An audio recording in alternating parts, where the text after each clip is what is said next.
Hello friends, Assalamualaikum. I'm Nusrat Jahan Icche. আজকে আমি তোমাদের শিখাবো how to use pen format on Google sheet in Bangla. অর্থাৎ কিভাবে আমরা পেন ফরম্যাট ইউজ করতে পারি গুগল শিটের উপর। তাহলে চলো এখন আমরা কাজটা করার জন্য আমরা এটা মিনিমাইজ করি।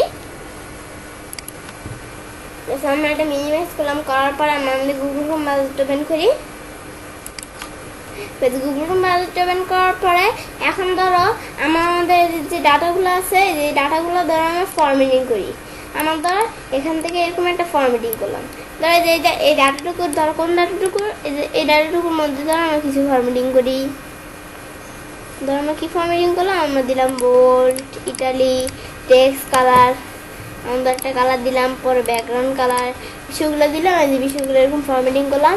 এবং আমরা এই ফরম্যাটিংটা যদি ধরো কতটুকুর ভিতরে রাখতে চাই, যে এই ফরম্যাটিংটুকু এই যে এতটুকুর ভিতরে রাখতে চাই, তাহলে আমরা কী করবো, আমরা আবার না করে বিষয়টা আমরা আবার করতে গেলে সময় রাখতে পারি। কিন্তু এভাবে না করে এই যেমন বাকিটুকু সিলেক্ট করে হয়ে গেল।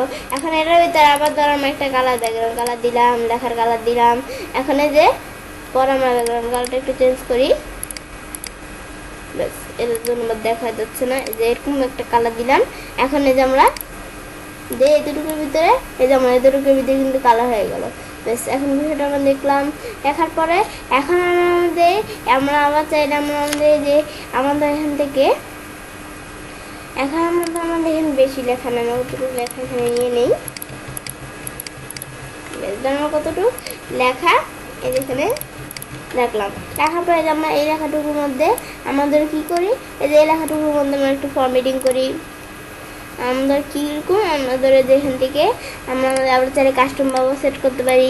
তো একটু ফরম্যাটিং রাখলাম। আমাদের পরে আমাদের লেখার কালার, এটা আমরা লেখার একটা কালার দিই। তাহলে এখন আমরা এরকম একটা কালার দিই, দিলাম। ওকে দিয়ে লেখার কালার এগুলো লেখা বোল্ড, ইটালি, আন্ডারলাইন। সেমভাবে আমরা এই ফরম্যাটিংটা যে এতটুকুর ভিতরে রাখতে তাহলে দিলাম, হয়ে গেল। বিষয়টা আমরা দেখলাম। এখন আমাদের ফরম্যাটিংটা রাখলাম। এখন আমরা ফরম্যাটিংটা আসলো, এখন এই ফরম্যাটিংটা যদি আমরা এখানে রাখতে না চাই, এখন আমরা ধরো আমাদের ফরম্যাটিংটা এখানে আইসা বললো, এখন ফরম্যাটিংটা আমরা রাখতে চাই না, তাহলে আমরা কী করবো, আমরা আমাদের এখান থেকে আমরা আমাদের যে ফরম্যাটিংটা করলাম, ফরম্যাটিং মানে তো বোল্ড, ইটালি, আন্ডারলাইন যেগুলো ফরম্যাটিং, কিন্তু এই ফরম্যাটিংগুলো যে করলাম, এখন এই ফরম্যাটিংগুলো যদি আমরা রাখতে না চাই, তাহলে এই যে আমরা আমাদের এখান থেকে কী করবো, এই যে আমরা ধরো এই যে এতটুকু সিলেক্ট করলাম, ধরো কতটুকু আমরা এতটুকু সিলেক্ট করলাম, করার পরে এখন আমরা এই যে এখান থেকে মেন ফরম্যাটের ভিতরে আমরা ধরো এই যে এতটুকু আমরা ফরম্যাটিং আগের মতো করে দিব, দিলাম, হয়ে গেল। পরে আবার আমাদের এখান থেকে এতটুকু সিলেক্ট করি, ধরো সিলেক্ট করলাম কতটুকু। এখন ফ্রেন্ড ফরম্যাটের ভিতরে আমাদের করে দিব, এই যে এতটুকু করে দিব, তো সেরকম ভাবে দিলাম, হয়ে গেল। বেশ, বিষয়টা দেখলাম। ব্যাস, এখন আমরা আবার ধরো আমাদের কিছু লেখা আমরা ফরম্যাটিং করি। এখন ধরো আমরা আমাদের যে লেখা টেক্সট কালার দিলাম, লেখার ব্যাকগ্রাউন্ড কালার দিলাম, লেখা বোল্ড, ইটালি করলাম, স্টিক্স দিলাম, লেখার সাইজ বড় করলাম। এখন এইটুকুর ভিতরে ফরম্যাটিং উঠে দিতে চাইলে কী করবো, এই যে সেমভাবে আমরা সিলেক্ট করে পরে এই যে এখান থেকে ফরম্যাটিং থেকে এখন আমরা মনে করো আমাদের পুরো লেখাগুলো এখানে যত লেখা আছে সব লেখা ফরম্যাটিং উঠে দিব। তাহলে আমরা এই সব লেখাগুলো সিলেক্ট করি।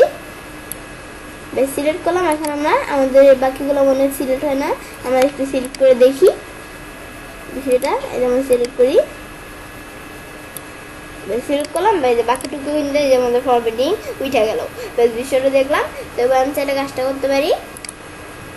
এবার আমরা খুব সহজে পেইন্ট ফরম্যাট ইউজ করতে পারি গুগল শিটের উপর। ফ্রেন্ডস, আমার আজকের এই ভিডিওটি যদি তোমাদের ভালো লেগে থাকে তাহলে আমার চ্যানেলটি সাবস্ক্রাইব, লাইক, কমেন্ট এবং সবার সাথে শেয়ার করবে।